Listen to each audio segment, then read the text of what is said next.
जवाब भी आया है। महोदय, मेरा प्रश्न यह है मोटा मोटी कि आपने जो बीपीएससी टीचर है उसको सीनियर बना दिया और जो सक्षमता परीक्षा नियोजित शिक्षक ने दिया उसको आपने जूनियर बना दिया। तो जो सक्षमता परीक्षा दिया है वो 15 साल, 10 साल, 17 साल, 18 साल तक लगातार वो कार्य करता रहा शिक्षण संस्थानों में, और उसके 15 साल 18 साल के निरंतरता आप नहीं जोड़ेंगे तो वह डिमोरलाइज फील करते हैं। और दुनिया में कहीं ऐसा नहीं है कि एक ही काम में हम लगे रहे हों और हमको वो वरीयता का लाभ नहीं मिले। मैं माननीय मंत्री से आग्रह करना चाहता हूं कि जो नियोजित शिक्षक हैं और जो सक्षमता पास किए हैं उनको उनके सेवा काल का जो जितना वर्ष तक उन्होंने स्कूलों में पढ़ाया है उसको उसमें जोड़ते हुए सीनियर बनाया जाए। सरकार का इस पर क्या कहना है? एक मिनट पूछिए। हम लोग सभी जानते हैं यहाँ 3 लोकतांत्रिक ढांचे में 3 तरह की सरकार है, केंद्र सरकार, राज्य सरकार और लोकल गवर्नमेंट, स्थानीय स्वशासन की सरकार। और उसके तहत माननीय मुख्यमंत्री जी ने उस समय नियोजन इकाई के द्वारा नियुक्ति करवाया। जो माननीय सदस्य का सवाल है वह इसलिए भी अनिवार्य है और अपरिहार्य है कि उन्हीं शिक्षकों के अनुभव के आधार पर सरकारी विद्यालयों में प्रधानाध्यापक के रूप में नियुक्ति की गई, प्रधान अध्यापक के रूप में नियुक्ति की गई, शिक्षण प्रशिक्षण महाविद्यालय में व्याख्याता के रूप में नियुक्ति की गई। उसमें आप उनका अनुभव मान रहे हैं। राज्य सेवा संवर्ग के भी कोई अगर भारतीय प्रशासनिक सेवा में जाते हैं तो वो सरकार स्टेट टू सेंटर होता है, सेंटर टू सेंटर होता है, तो लोकल गवर्नमेंट टू स्टेट क्यों नहीं हो सकता है? इतने दिन की सेवा, वो भी नियमित सेवा। मुख्यमंत्री महोदय ने पहले वो ठेके पर थे नियुक्त, कॉन्ट्रैक्ट पर, और मुख्यमंत्री महोदय ने 60 वर्ष की सेवा उनकी भी की जितनी सरकारी कर्मियों की, सरकारी शिक्षकों की सेवा थी। तो मुझे नहीं लगता इसमें कोई विवाद है। विभाग द्वारा यह विवाद जरूर पैदा किया जा रहा है, शिक्षकों में असंतोष बनाया जा रहा है, पठन पाठन का कार्य प्रभावित हो रहा है। इसीलिए इसमें मंत्री महोदय आप एक बार समीक्षा करें और सरकार के संवैधानिक स्वरूप को देखते हुए जो माननीय सदस्य का प्रश्न है उसके अनुरूप उनको यह हकदारी मिलनी चाहिए। माननीय मंत्री। माननीय सभापति महोदय, जहाँ तक शिक्षकों के वेलफेयर का प्रश्न है या फिर शिक्षा जगत में जितनी सुधार हुए हैं, अगर उसमें डिटेल में जाएंगे समय लगेगा, लेकिन ये कहना कि शिक्षकों के विरुद्ध है सरकार या उनका ख्याल नहीं रख रही है, सही नहीं है। लेकिन जो कॉन्स्टिट्यूशनल पोजीशन है, हम निश्चित रूप से आपके प्रस्ताव पर विचार करेंगे, लेकिन जो कॉन्स्टिट्यूशनल पोजीशन है वो भी माननीय सदस्य जान जाएं। स्थानीय निकाय शिक्षकों की नियमावली भारत के संविधान के अनुच्छेद 243(6) के तहत अधिसूचित की गई है, जो राजकर्मी श्रेणी के तहत नहीं होते हैं।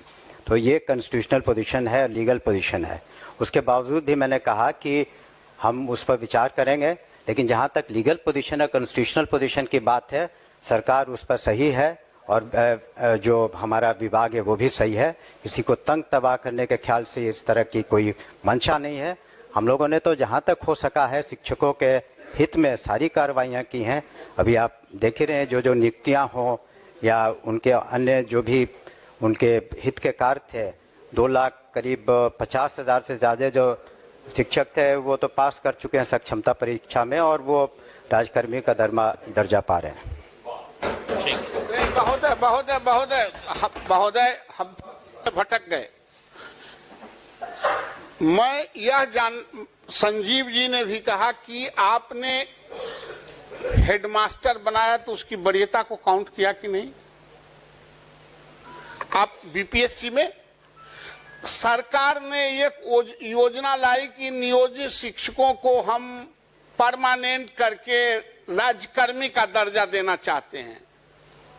आप दिए, वो परीक्षा दिया, लेकिन उसका पोंछ काट देने का आपने तो नहीं कहा था कि आपका जो पोंछ लगा हुआ है 18 साल का, 20 साल का, वो हम काट देंगे। और सरकार नियुक्त की थी, चाहे वो जिला में जिला परिषद का हो या कॉरपोरेशन में हो, जहां कहीं भी जहां कहीं भी नियुक्ति हुई है महोदय, वो सरकार के आदेश पर हुआ है। 60 साल तक आपने उसको रखने का वादा किया इसी सदन में। हम सिर्फ यह चाहते हैं कि जो 18 साल 20 साल से काम कर रहे हैं उनकी सेवा निरंतरता उसमें जुटनी चाहिए। ये यूनिवर्सिटी एक्ट में भी है, दुनिया में ऐसा नहीं होता है कि एक ही काम कर रहे हैं। हम प्रमोशन के लिए छलांग करने जा रहे हैं बीपीएससी में देकर टेस्ट कराने, तो हमारा पोंछिए काट दीजिए। इसलिए महोदय मैं पुनः यह कहता हूं कि उनकी जो सेवा निरंतरता है उसमें जोड़ी जाए।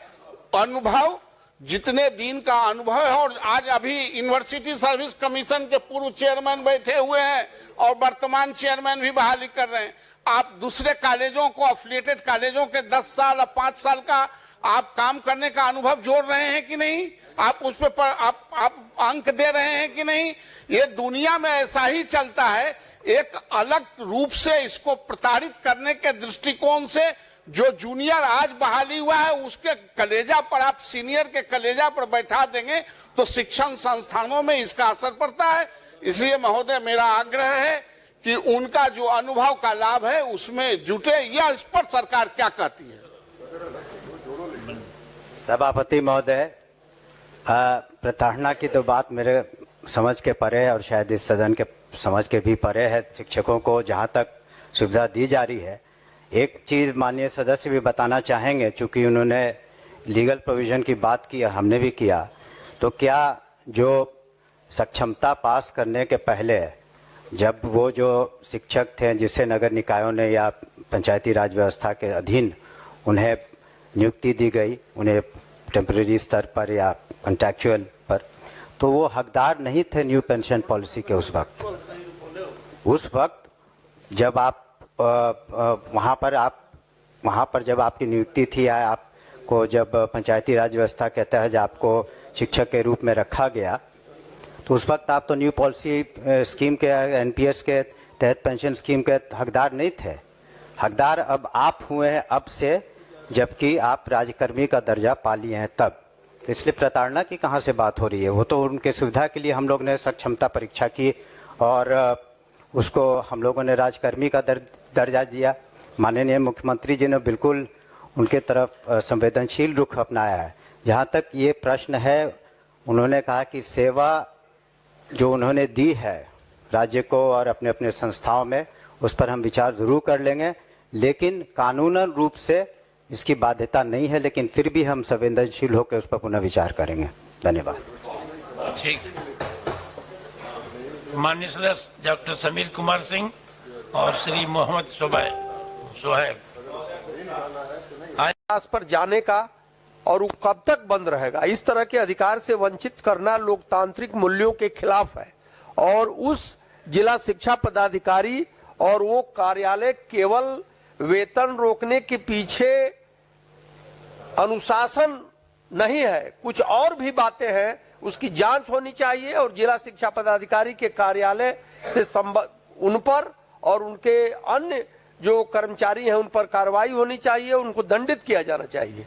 उनको रोकने का किसने अधिकार दे दिया कि किसी तरह का आंदोलन राज्य में नहीं होगा और शिक्षक अपनी मांगों के लिए आंदोलन नहीं करेगा? ये तो हमारे लोकतांत्रिक तरीके हैं। जो हमने कहा था कि जिलावार हम लोग समीक्षा करें, जहां भी वेतन कटौती या वेतन रोक के उसको हम लोग कर रहे हैं। जहां तक पदाधिकारियों के विरुद्ध कार्रवाई का प्रश्न उठता है, तो हम लोगों ने जहां जहां कमियां पाई हैं, तो निश्चित रूप से हम लोगों ने अपने स्तर पर कार्रवाई की है। मैंने सदन को पहले भी बताया कि गोपालगंज जिले में, उसके बाद किशनगंज जिले में और 2 दिन पहले दरभंगा जिले में जो डिस्ट्रिक्ट एजुकेशन ऑफिसर थे, जो खामियां हमने पाई और बहुत ज़्यादा अनियमितताएं थी और वहाँ के जो डीपीओ थे, तो उन लोगों को हम लोगों ने निलंबित भी किया है। तो जहाँ इस तरह की कमियां उजागर होंगी कि जहाँ मेंस्ट्रिया इन्वॉल्व है, कि जहाँ पर जानबूझ करके या इस तरह की गलतियां हैं, तो हम लोग जिलावार समीक्षा कर रहे हैं। माननीय सदस्य को मैं कहना चाहूँगा कि इस जिले की भी जब हम लोग समीक्षा कर लेंगे और हर जिले में जहां शिक्षकों की गलतियां नहीं है उसको निश्चित रूप से उसका हम लोग सुधार कर लेंगे। मैंने पूर्व में भी कहा। माननीय श्रीमती शशि यादव।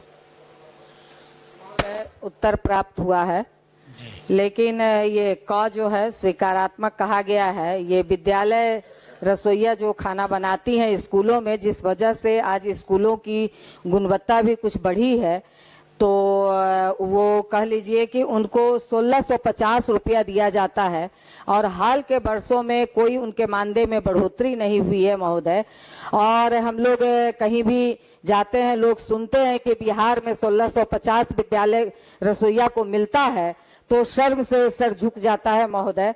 और इन्हें पार्ट टाइम कहा गया है, तो मैं ये कहना चाहती हूँ महोदय कि ये पार्ट टाइमर नहीं है, क्योंकि ये कह लीजिए बच्चों को खाना खिलाती हैं और पूरा साफ सफाई करके पूरा खाना बना करके और तब वो जाती हैं, तो वो 10 से 12 घंटे उसको लग जाते हैं महोदय, इसलिए उसे पार्ट टाइम ना कहा जाए। और ये जो कहा गया है कि सितंबर और अक्टूबर 24 का भुगतान किया जा रहा है, तो इस उत्तर का क्या मतलब समझे महोदय? भुगतान किया गया या किया जा रहा है, ये मतलब किया जा रहा है का क्या मतलब समझे महोदय? और हम ये चाहेंगे महोदय कि ये भी कहा गया कि भाई ये केंद्रांश से आने पर हम करते हैं, तो मुझे लगता है कि अब डबल इंजन की सरकार है, तो थोड़ा केंद्र सरकार से भी गुहार करके और ये बढ़ाया जाए और बिहार एक मिसाल कायम करे, क्योंकि अन्य राज्यों में इससे ज्यादा मिलता है महोदय, बगल के राज्यों में इससे ज्यादा मिलता है, इसलिए यहाँ निश्चित तौर पर कम से कम 10,000 किया जाए महोदय। हम ये मांग करेंगे, क्योंकि बहुत गरीब परिवार की महिलाएं रहती हैं। अगर आप देख लीजिए कि जो घरों में घरेलू कामगार महिलाएं रहती हैं, वो भी अगर खाना बनाती हैं, तो आप कहीं से भी 5 से 7 हजार रुपया देते हैं, और ये स्कूल में इतना बड़ा योगदान दे रही हैं और सबसे गरीब परिवार की महिलाएं हैं। इसलिए महोदय इस पर थोड़ा विशेष ध्यान दिया जाए और बिहार में एक मिसाल कायम किया जाए। सभापति महोदय, माननीय सदस्य ने जो अपनी बातें कही हैं उन्हें ग्रहण करते हैं। दूसरी बात कि माननीय मुख्यमंत्री जी के नेतृत्व में सरकार संवेदनशील है। उन्होंने रसोइया के बारे में कहा, हम लोग उस पर विचार करेंगे, लेकिन उनको साथ साथ ये भी पूरा बिहार जानता है कि किस तरह से माननीय मुख्यमंत्री ने जो तालीमी मरकज़ है उनका 11,000 से 22,000, शिक्षा मित्र है उनका 12,000 से 23-24,000, और किस तरीके से जो टोला सेवक हैं ताकि दलित बच्चों को भी उनको स्कूल में लाया जाए 12,000 से 24,000, इसी सरकार ने किया है। तो सरकार तो बिल्कुल संवेदनशील है कि जहाँ तक प्रश्न है बच्चों को स्कूल तक लाने का, और इसी वजह से सरकार के इन सब प्रयासों की वजह से जहाँ ड्रॉप आउट 12% से ज़्यादा था, आज 1% से कम है। अन्य योजनाएं भी हैं और निश्चित रूप से जो माननीय सदस्य की चिंता है हम लोग भी उससे अवगत हैं और उस पर हम लोग संवेदनशील रुख निश्चित रूप से अपनाएंगे। बजट को भी हम लोग को ध्यान में रखना होता है। शुक्रिया महोदय एक बस महोदय महिला का सवाल है महोदय, बस ये बिल्कुल आपने उन सारे लोगों का किया है, तो इनको भी जो सबसे कम आप दे रहे हैं, उनको 11,000 दे रहे थे, किया है वो अच्छी बात है, मगर 1650 रुपया आप दे रहे हैं इनको, तो इनका भी किया जाए। और 10 महीने का मिलता है महोदय, कम से कम इनको 12 महीने का किया जाए, ये हम जरूर मांग करेंगे। 10 महीने का आप देते हैं, जबकि स्कूल शिक्षकों को आप 12 महीना का देते हैं, तमाम कर्मचारियों को आप 12 महीना का देते हैं, तो इनको क्यों 10 महीने का देते हैं? इसलिए इनका भी 12 महीना किया जाए महोदय। ठीक, चलिए माननीय सदस्य प्रोफेसर नवल कुमार किशोर यादव। जवाब भी आया है महोदय। मेरा प्रश्न यह है मोटा मोटी कि आपने जो बीपीएससी टीचर है उसको सीनियर बना दिया और जो सक्षमता परीक्षा नियोजित है कि आपके अधिकारियों ने आपको गोल गोल घुमा घुमा करके उसको बताया है। लोग धरना पे बैठे हुए हैं वहां गर्दनी बाग में, और आपसे भी कितनी बार वो लोग आवेदन दे चुके हैं मिल करके। तो मैं निवेदन करूंगा कि उन लोगों से बुला करके बात कर लीजिए, आखिर इतना लंबा समय से क्यों इसको टाला जा रहा है। जो जांच होना है, कुछ होना है, फौरन हो जाए। आखिर वो लोग बूढ़े हो रहे हैं, उनकी उम्र जा रही है, उनको कोई देखने वाला नहीं है। सरकार अगर नहीं देखेगी तो कौन देखेगा? सरकार के ही घोषणा की वजह से उन लोगों की बहाली हुई और सब कुछ हुआ, और उसके बाद उनको कुछ नहीं हो रहा है। तो बुला करके उसको तुरंत इसी हफ्ते में हमको लगता है कि आप उसको शॉर्ट आउट कीजिए। जो जांच करना है उसको जांच में क्या दिन लगता है, 2 दिन 4 दिन 10 दिन 15 दिन, उसको इस महीने में दिसंबर में उसको खत्म कीजिए, बड़ा मेहरबानी। ठीक। सभापति महोदय, जो जांच प्रतिवेदन आ गए हैं जिन मदरसों के 15, हमने कहा है कि असेंबली समाप्त होते ही उसको निर्णय ले लेंगे और शेष जो प्रतिवेदन बाकी हैं उसको दिसंबर माह में हम लोग निश्चित रूप से 25 दिसंबर तक मांग लेंगे। यहाँ तक मुझसे प्रश्न है मिलने का, ये 12:30 बजे जैसे खत्म होगा ये सब, तो आप उनको अभी सूचित कर दें, हमारे कार्यालय में आ जाए, अभी मिल लेंगे। धन्यवाद। चलिए अब तारांकित प्रश्न ले जाएंगे। माननीय सदस्य डॉक्टर संजीव कुमार सिंह।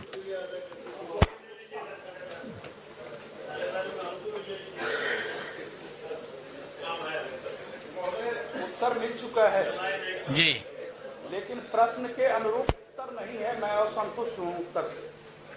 सरकार के राजस्व की क्षति वर्ष 2019 से मंत्री महोदय माने लूटा जा रहा है एक तरह से। एजेंसियों और विश्वविद्यालय के प्रबंधन जो हैं वह जीएसटी में नामांकन, परीक्षा, ये सब एग्जेम्प्टेड है, लेकिन जीएसटी के प्रावधान जितने भी हैं, नियम जितने भी हैं, उसकी अनदेखी करके विश्वविद्यालय में प्रत्येक वर्ष 25 से 30 लाख रुपए का कारोबार किया जा रहा है, अवैध कारोबार। तो मंत्री महोदय ने जो उत्तर विभाग ने जो दिया है, मुझे लगता है वो कहा गया है महालेखाकार से करवाया जाएगा, और अभी तक लगता है 20-25 करोड़ या कितना रुपया चला गया होगा।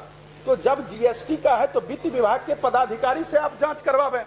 ये इसके नाम पर, इसमें एक महोदय बात बता देते हैं, जीएसटी ये जो एजेंसी है यूएमआईएस, जो जीएसटी के नाम पर जो परीक्षा और ये लेती है, वह 1 वर्ष में ही 6 स्किल्ड हैंड दे देगी विश्वविद्यालय, लेकिन वो हरि अनंत हरि कथा अनंता जीवन भर के लिए ये क्वेश्चन वित्त विभाग में ही भेजा गया था, लेकिन वो लोग ट्रांसफर कर दिया। तो महोदय उत्तर तो नहीं ना आया। उत्तर तो वित्त विभाग के पदाधिकारी से जांच करवाया जाए ना, ये तो लूटता ही रहेगा विश्वविद्यालय। इसको भेजा जाएगा पुनः हित में।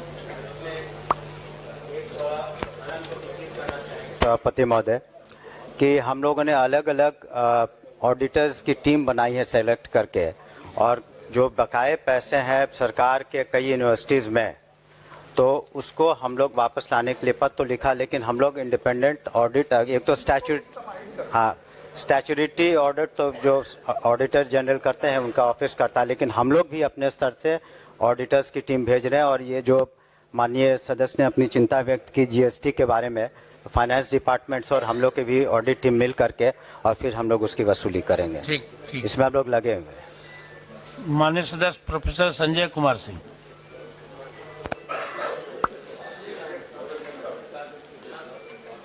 उत्तर आया है ना? हाँ, उत्तर नहीं है? हाँ? उत्तर आ गया है, देख लीजिए। हाँ? आया है उत्तर। हाँ?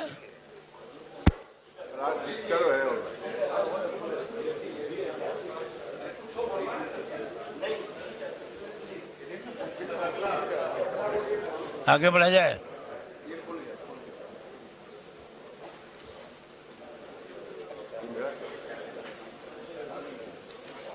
लंबा है।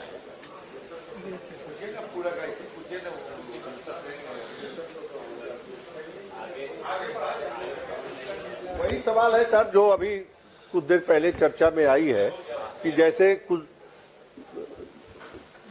बिहार के प्राथमिक शिक्षक, माध्यमिक शिक्षक अपने संगठन के बैनर तले विधिवत रूप से शांतिपूर्ण धरना प्रदर्शन कर रहे थे अपनी मांगों को लेकर, और वो छुट्टी लेकर आए और तब उनका वेतन काट दिया गया। के पाठक जी के रिजिम में वो मनमाना आदेश दे दिए कि जो भी प्रदर्शन में भाग लिया सबका वेतन काटो, वीडियो देखकर, फोटो पहचान कर। तो वैसे ही व्यक्ति जो शिक्षक छुट्टी लेकर सीएल अपना गंवाकर वह प्रदर्शन में भाग लिया अपने संगठन के आह्वान पर, इसी पटने में शांतिपूर्ण धरना प्रदर्शन किया। सरकार उनकी बातों को सुनी भी है। सरकार के प्रति सारे शिक्षक आभार भी प्रकट कर रहे हैं। जो बीपीएससी एग्जाम देने वाले जो शिक्षक को बाध्य किया जा रहा था नियोजित, वैसे ही शिक्षकों का यह वेतन कटौती का मामला है। हम समझते हैं कि इसका भुगतान होना चाहिए, चूंकि वो शांतिपूर्ण ढंग से यहाँ अपनी बात जो संवैधानिक अधिकार थे उसके तहत उन्होंने कहा और छुट्टी लेकर आए हुए थे। तो ऐसे शिक्षकों के वेतन जो कटौती किए गए हैं उसको वापस किया जाए।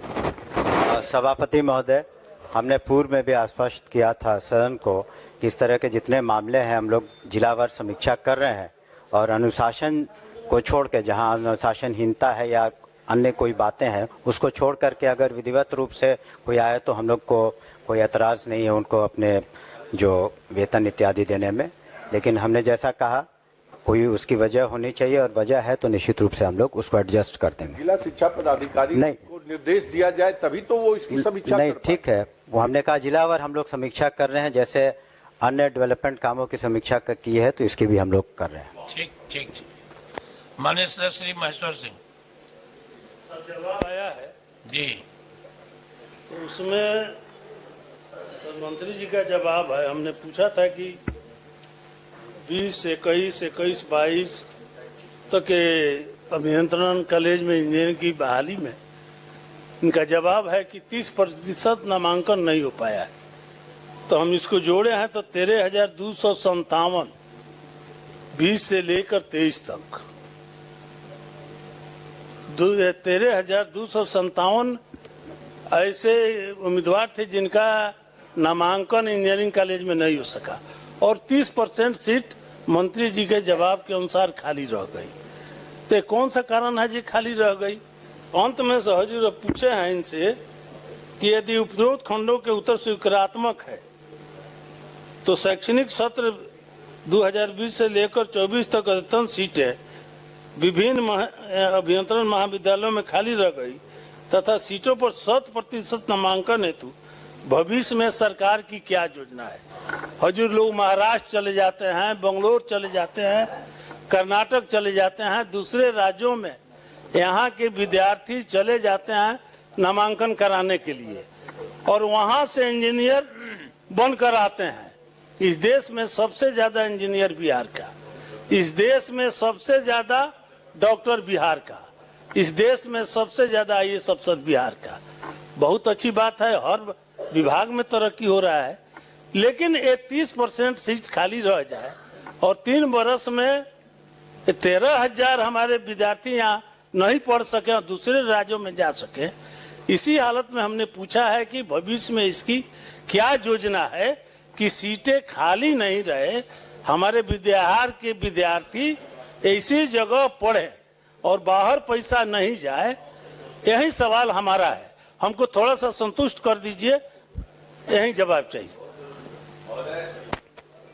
नामांकन को 100% सुनिश्चित करने के हेतु विभाग के अनुरोध पर छात्र ये सत्र 2024-25 में बिहार संयुक्त प्रवेश परीक्षा प्रतियोगिता परिषद पटना द्वारा विशेष काउंसलिंग दिनांक 19/4/24 से लेकर 4/12/24 तक निर्धारित है। विभाग 100% नामांकन सुनिश्चित करने हेतु प्रयत्नशील है और हम लोग लगातार प्रयास कर रहे हैं। महोदय, होता यह है कि कई बार लोगों का यहाँ पे एंट्रेंस हो जाने के बाद भी कुछ बच्चे का ये मित्रवत होता है कि वो हमारे साथ पढ़ रहे थे, वो महाराष्ट्र में चले गए तो वो साथ में एडमिशन वहां ले लेते हैं। लेकिन अब हमारे नेता के निर्देशानुसार ऐसा हुआ है कि अब हम लोग का फीस भी 10 रुपए में इंजीनियरिंग की पढ़ाई हो रही है और 5 रुपए में पॉलिटेक्निक की पढ़ाई हो रही है।